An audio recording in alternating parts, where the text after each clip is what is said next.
Assalamualaikum warahmatullahi wabarakatuh. Alhamdulillahirrabbilalamin. Assalatu wassalamu ala asyrafil anbiya'i wal mursalin Sayyidina wa maulana Muhammadin wa ala alihi wa sahbihi ajma'in, amma ba'd. Pada hari ini kita akan membahas tentang salah satu materi dalam hadis sains, yaitu keutamaan air Zam-Zam. Di sini ada hadis riwayat Ibnu Majah nomor 3053. Bismillahirrahmanirrahim. Sami'tu Jabir ibni Abdillah yaqul sami'tu Rasulullah sallallahu alaihi wasallam yaqul ma'u Zamzam lima syuribalahu. Artinya, aku mendengar Jabir ibnu Abdullah radhiyallahu an, ia berkata, aku mendengar Rasulullah sallallahu alaihi wasallam bersabda, air Zam-Zam berkhasiat sesuai dengan niat tujuan diminum oleh penggunanya. Kemudian untuk takhrij hadis dari 3 hadis tentang air Zam-Zam. Yang pertama, hadis riwayat Ibnu Majah nomor 3053. Perawi pertamanya adalah Jabir bin Abdullah bin Amru bin Haram. Kemudian Muhammad bin Muslim bin Tadrus.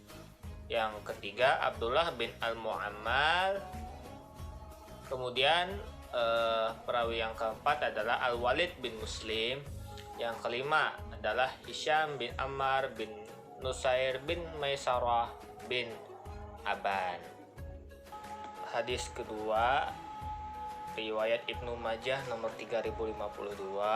Takhrij hadisnya ada Abdullah bin Abbas bin Abdul Muthalib bin Hashim pada urutan pertama perawi. Kemudian perawi keduanya adalah Muhammad bin Abdurrahman bin Abi Bakar. Kemudian perawi ketiga ada Utsman bin Al-Aswad bin Musa bin Bazan. Untuk perawi yang keempat ada Ubaidullah bin Musa bin Abi Al-Mukhtar Bazam. Yang perawi kelima ada Ali bin Muhammad bin Ishaq. Untuk takhrij hadis yang ketiga, hadis riwayat An-Nasa'i nomor 2915. Pada urutan pertama atau perawi pertama ada nama Abdullah bin Abbas bin Abdul Muthalib bin Hashim. Kemudian untuk perawi yang kedua ada Amir bin Syarahil. Yang ketiga ada Asim bin Sulaiman. Yang keempat ada Husaim bin Bashir bin Al-Qasim bin Dinar. Dan yang kelima ada Ziyad bin Ayyub bin Ziyad. Untuk hadis kedua dan hadis ketiga itu perawi pertamanya sama, yaitu Abdullah bin Abbas bin Abdul Muthalib bin Hashim. Sedangkan untuk hadis yang pertama, perawi pertamanya adalah Jabir bin Abdullah bin Amru bin Haram. Adapun isi kandungan dari ketiga hadis tersebut berbeda-beda, tapi temanya sama, tentang air Zam-Zam. Hadis yang pertama tentang anjuran meminum air Zam-Zam dengan niat keikhlasan dan kebaikan. Kemudian hadis yang kedua menerangkan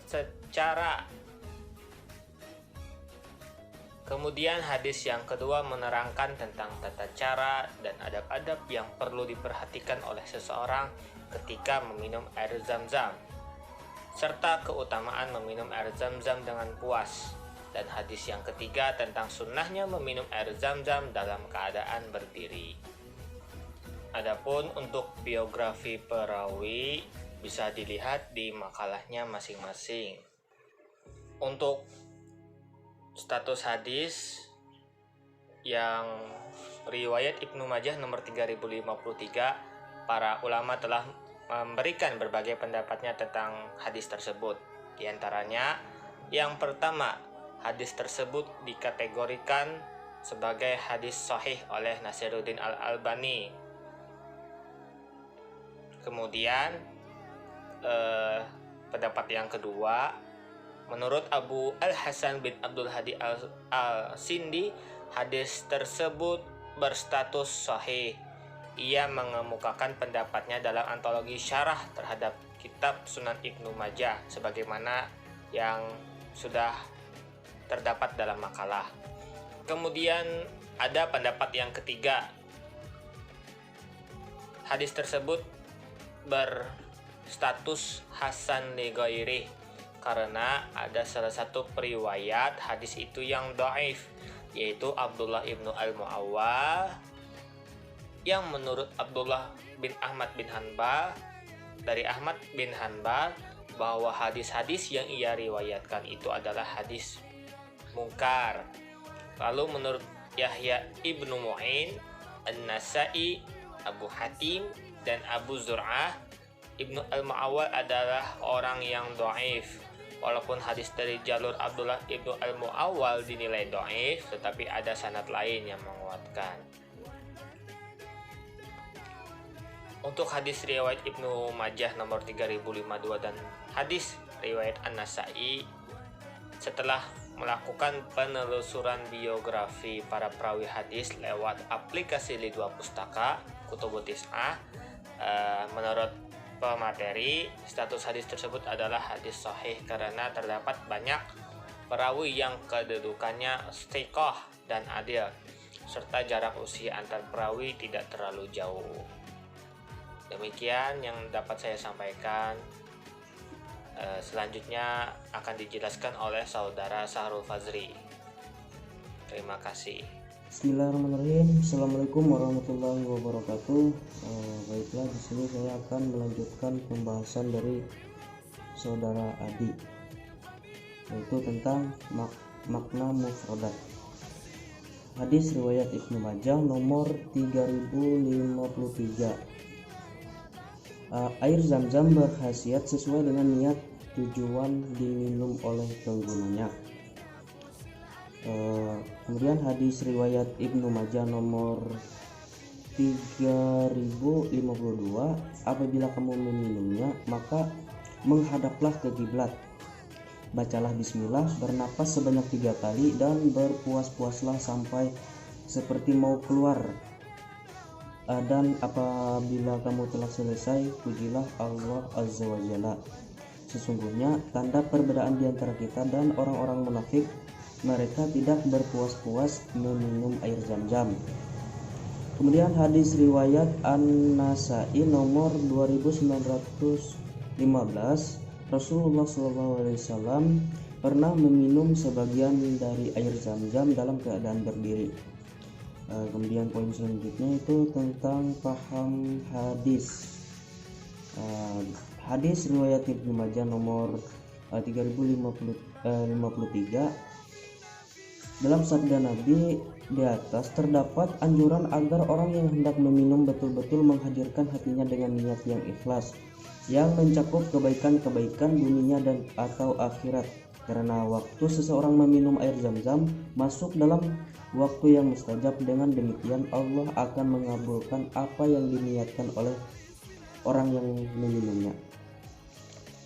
Kemudian hadis riwayat Ibnu Majah nomor 3052, makna meminum air Zam-Zam dengan puas di sini adalah meminumnya sampai kenyang sehingga airnya memenuhi pori-porinya, yang sangat bermanfaat untuk perkembangan otot-otot dan tubuhnya. Meminum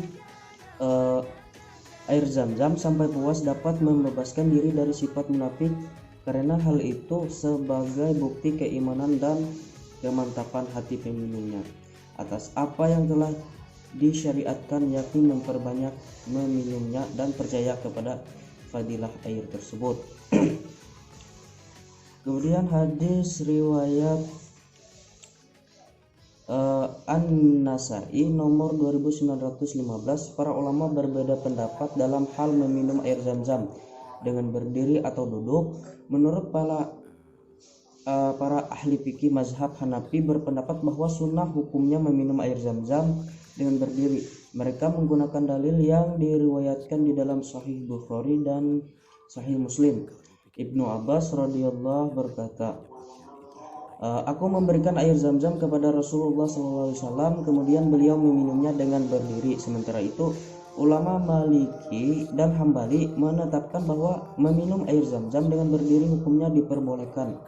Mereka berdalil dengan berdirinya Rasulullah SAW ketika meminum air zam-zam, sedangkan ulama-ulama dari mazhab Hanafi dan Syafi'i berpendapat bahwa meminum air zam-zam dengan duduk hukumnya sunnah dan meminumnya dengan berdiri hukumnya makruh. Kemudian poin selanjutnya yaitu sejarah kandungan dan khasiat air zam-zam dalam perspektif sains. Mengenai sejarah itu sendiri tidak terlepas dari cerita Nabi Ibrahim alaihissalam, Siti Hajar, dan Nabi Ismail. Dalam Sahih Bukhari meriwayatkan Nabi Muhammad SAW bersabda, ini adalah kejadian yang mendasari tradisi jamaah haji berjalan antara Safa dan Marwah. Ketika Siti Hajar mencapai Bukit Marwah untuk terakhir kali, ia mendengar sebuah suara. Kemudian ia diam dan mendengarkan dengan penuh perhatian. Ia mendengar suatu itu terus-menerus dan berkata, wahai siapapun engkau telah membuatku mendengarkan suaramu. Apakah kamu memiliki sesuatu yang dapat membantuku? Dan ajaib, ia melihat suatu malaikat di lokasi Jam-Jam sedang menggali tanah dan dengan tumitnya atau sayapnya, hingga airnya memancar dari tempat itu. Ia lalu membentuk tangannya seperti mangkuk dan mulai mengisi tempat air minumnya yang terbuat dari kulit dengan air menggunakan tangannya, dan air itu lalu mengalir keluar setelah dia menciduk sebagian di antaranya.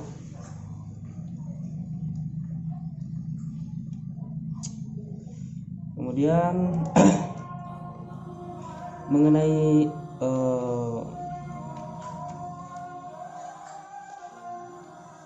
kandungan atau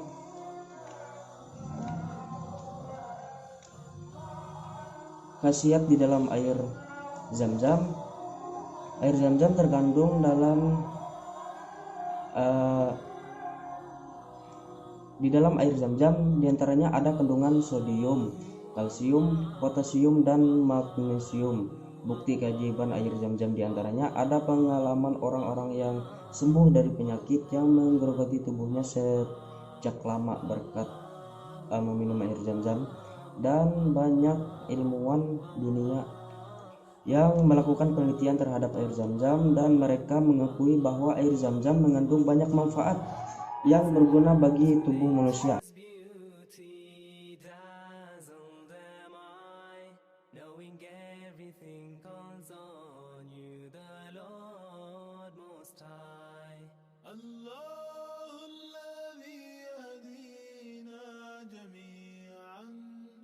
Hal tersebut membuktikan bahwa air zam-zam memang istimewa dan memiliki khasiat di dalamnya.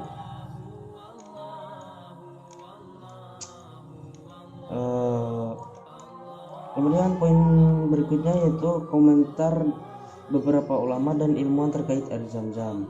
Dr. Nasir bin Abdurrahman bin Muhammad Al-Zudai berkata, sejumlah ulama besar dan lainnya telah meminum air zam-zam untuk tujuan maksud yang berbeda-beda, seperti ilmu yang bermanfaat, menghafal hadis, mempunyai tulisan yang indah, sembuh dari sebagian penyakit, menguasai sesuatu kemampuan semisal memanah, menangkal dahaga dari hari kiamat, atau manfaat-manfaat agama dan duniawi lainnya.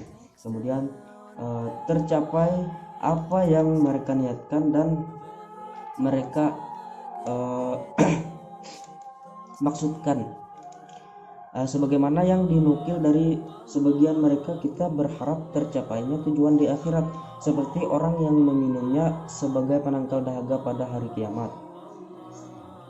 Kemudian poin yang terakhir yaitu tentang bukti-bukti ilmiah keistimewaan air zam-zam. Yang pertama, ada pengalaman dari Laila Al-Hul, seorang perempuan Maroko, untuk melawan kanker, termuat dalam buku yang ia tulis yang berjudul Fala Tansa Allah. Ia bercerita bahwa ia sembuh dari kanker setelah melakukan terapi air zam-zam dengan rutin meminum air zam-zam. Padahal waktu itu para dokter telah memvonis bahwa ia tidak akan bisa bertahan hidup lebih dari 3 bulan. Itu terjadi setelah kankernya menyebar kemana-mana dan menggerogoti tubuhnya. Setelah beberapa hari dia mendapati bintik-bintik merah di tubuhnya mulai menghilang. Merasa telah terjadi perubahan dalam tubuhnya, Laila pun memutuskan untuk kembali ke Paris, ke tempat dia berobat dan berkonsultasi dengan para dokter. Kemudian para dokter tercengang dan kaget melihat perubahan yang terjadi pada dirinya.